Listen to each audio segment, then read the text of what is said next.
Alright, so it's almost 8 p.m. and we got Chinese food. They were closed for a while. Chinese food. It's finally open. A lot of these mom and pop local places are starting to open up. Only for takeout. But those are the best places. So I'll let Mia take over the camera because we're still in the parking lot, but I'm going to drive. To Walla Walla and you'll see all the mom and pop shops. Though I love those. Like you can just go. It's like a. You're filming your forehead. There you go. I know, it's beautiful, right? You got the scar and everything.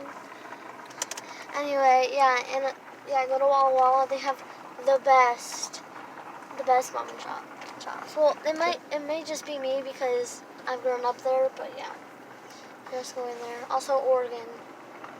I live there with my mom. Yeah, it's very fun. Should go there too. Okay, who has not gone to Oregon in their whole entire life? I mean, everyone goes to Oregon. Not if you live in New York. Well, I'm talking about like people like who live in like Washington or like somewhere near that, you know? Yep. Like everyone's been to Oregon. So, we got Chinese food. Again. And of course Max has to get McDonald's. Because he's a picky eater. Yes. He will not eat Chinese food. So. What are we going to drink? We have no water. I bought sodas at Target. Oh, yeah. So we're going to get Max's food as Mia films herself. I'm beautiful. Yes, could I get a number 6 large with a Coke? And buffalo sauce? What's the sauce for this? Buffalo. And that'll be it. Alright. Have we told the person there? Thank you.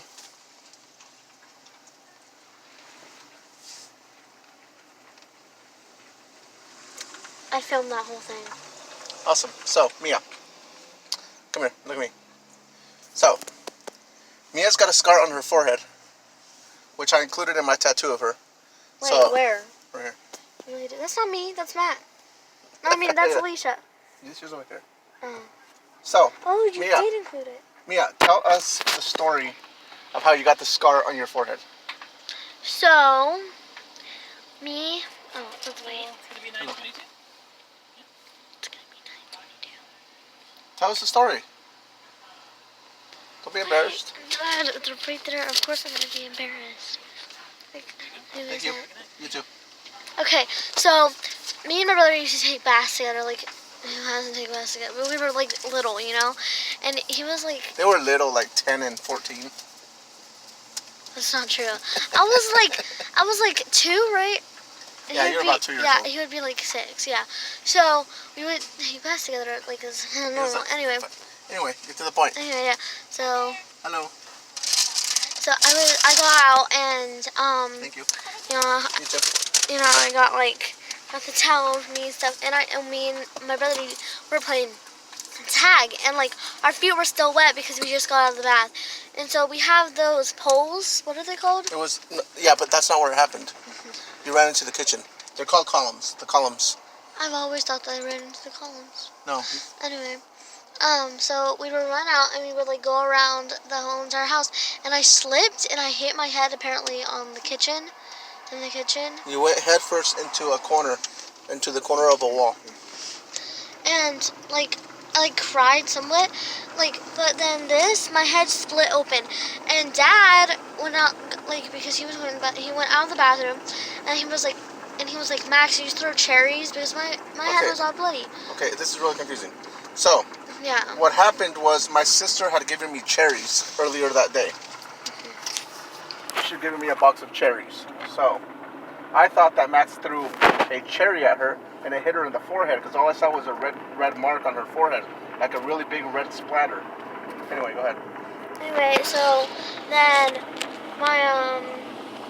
and then Max was like, no, I didn't throw cherries at her head. And then Dad was like, well, what happened? And then Max was like, Mia ran into the counselor. No, Max's mom started freaking out. She knew what it was. Oh. Well, then my mom started freaking out, and then so they ran me to the hospital. You know the weirdest thing? I'm still obsessed with Barney. Yeah, 11-year-old loves Barney. Kind of weird to say, but I love Barney. You know, he's my guy.